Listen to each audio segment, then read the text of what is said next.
Tuluyan na ngang humina ang bagyong Inday bilang typhoon mula sa dating super typhoon category. Pero kinakailangan pa rin pong mag-ingat ng lahat dahil kahit hindi ito direktang tatama sa bansa, magdadala naman ito ng malalakas na pagulan dahil sa paghatak sa hanging habagat. Ang iba pang detalye sa ating panahon alamin mula kay Pag-asa Weather Specialist Dan Villamil. Sir Dan?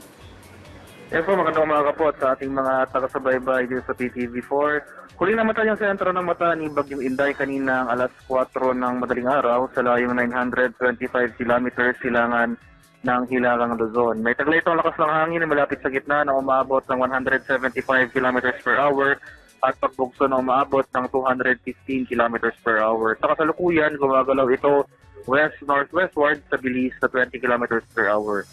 As of 5 a.m. ay nakataas tayong tropical cyclone wind signal number 1 dito sa Batanes, Cagayan, kabilang ang Babuyan Island, Isabela, northeastern portion ng Quirino, Apayao, northern portion ng Abra, Kalinga, eastern portion ng Mountain Province, eastern portion ng Ifugao, Ilocos Norte, northern portion ng Aurora at itong northern and central portions ng Catanduanes. Kaya sa mga lugar na ito, maganda po tayo sa mga posibleng pagbukso ng hangin within the next 36 hours. Maganda rin po tayo sa mga possible damages sa mga infrastruktura na gawa sa light materials.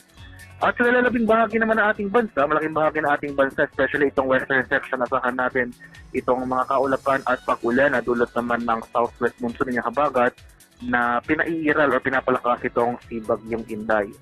At sa kalagayan naman ng ating karagatan sa kasalukuyan, may gale warning tayo nakataas dito sa northern and eastern seaboards ng Luzon at Visayas, kaya sa ating mga kababayang mangingisda at may mga maliliit at sasakyan pandagat sa mga lugar na ito, huwag po muna tayong pamalaot dahil makakaranas tayo ng maalong karagatan na dulot nitong si Bagyong Inday.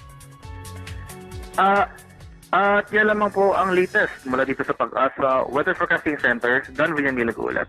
Yes, Sir Dan, may karagdagan tanong lang po tayo. No? Kailan po natin maaasahang lalabas po ng PAR ang bagyo?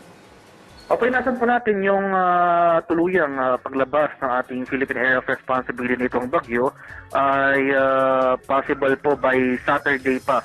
Pero kahit nasa labas na ito ng PAR, since malawak nga yung mga saklaw na malalakas sa hangin na dala nito, posible pa rin po tayo magkaroon ng wind signal dito sa ilang areas ng Northern Luzon kahit nasa labas na ito ng ating Philippine Area of Responsibility. Maraming salamat po Pag-asa Weather Specialist Dan Villamil.